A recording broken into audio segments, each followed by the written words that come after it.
Okay, so this is Rocky and Gidget, and do you see Gidget's tail bouncing? That is contractions. She's getting ready to lay an egg. I'm so happy I could just die. These guys are going to have awesome babies. Lace wings, here I come. There is Sprite and his girl Fluffy's supposed to start hatching eggs on Wednesday, this is Sunday. Monday, Tuesday, Wednesday, in 3 days. Now, every single hen that I've got on chicks in here delayed hatch for at least 2 to 3 days. So I'm not going to be surprised if nothing hatches on Wednesday. So probably realistically, we're looking at a following weekend. This is Hardy and his Cinnamon. Days and days, weeks and weeks.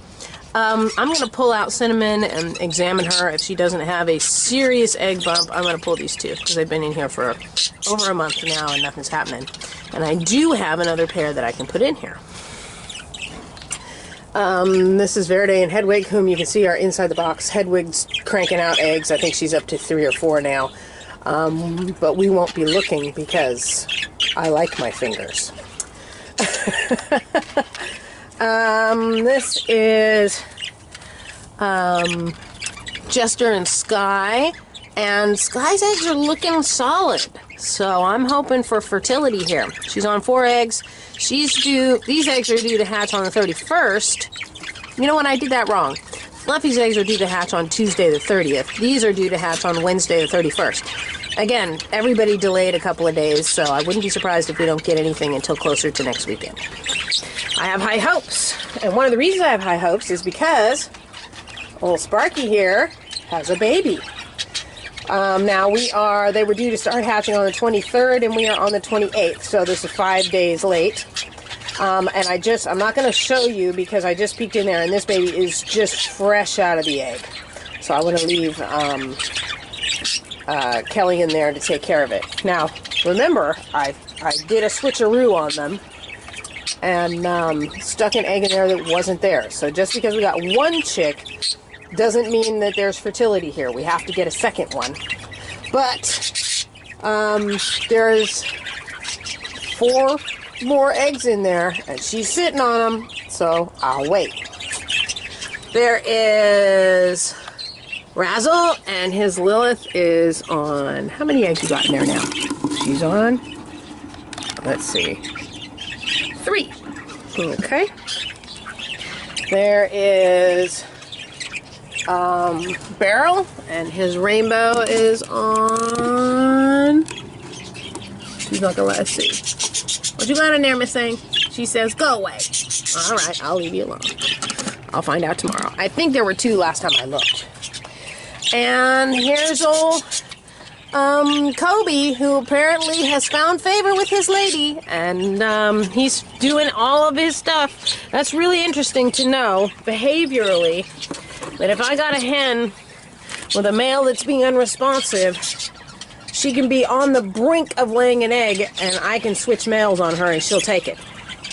So, and if you go back and look at those, she started rejecting... Oh, there she is, right there. She started rejecting Porky within an hour of Kobe being in the cage.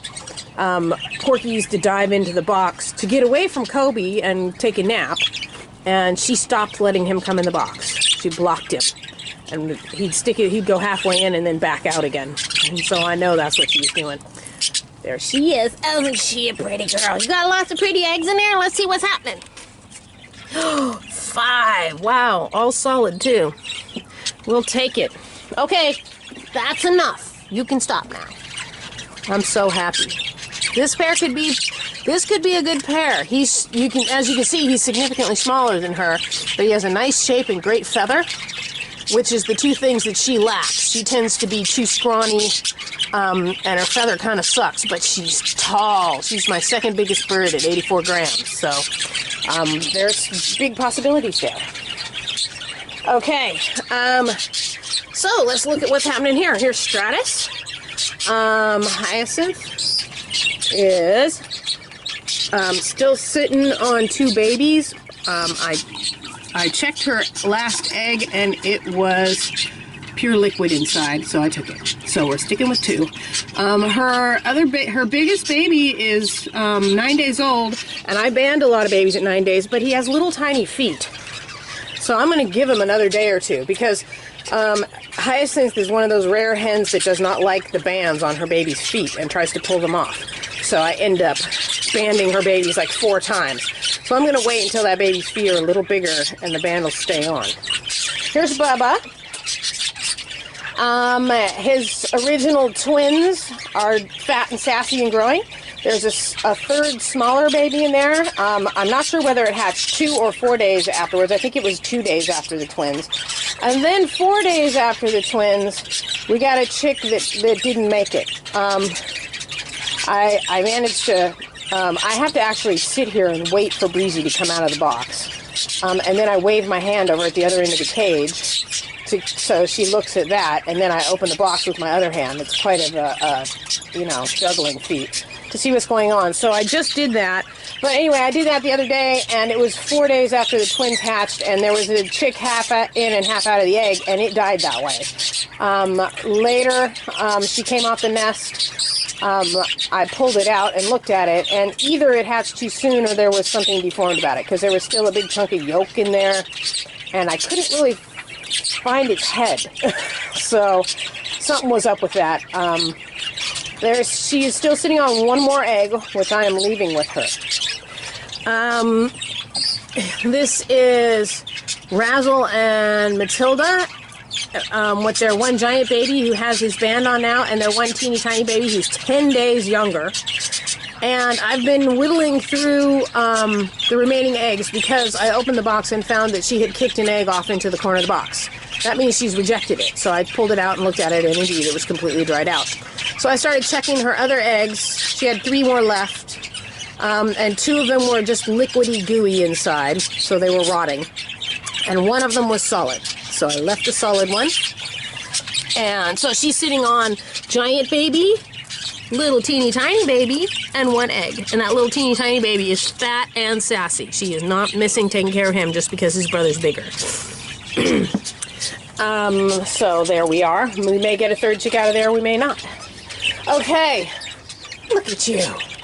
So we are at 2 here, 3 here with a possible 4th, 2 here with a possible 3rd, and 1 over here.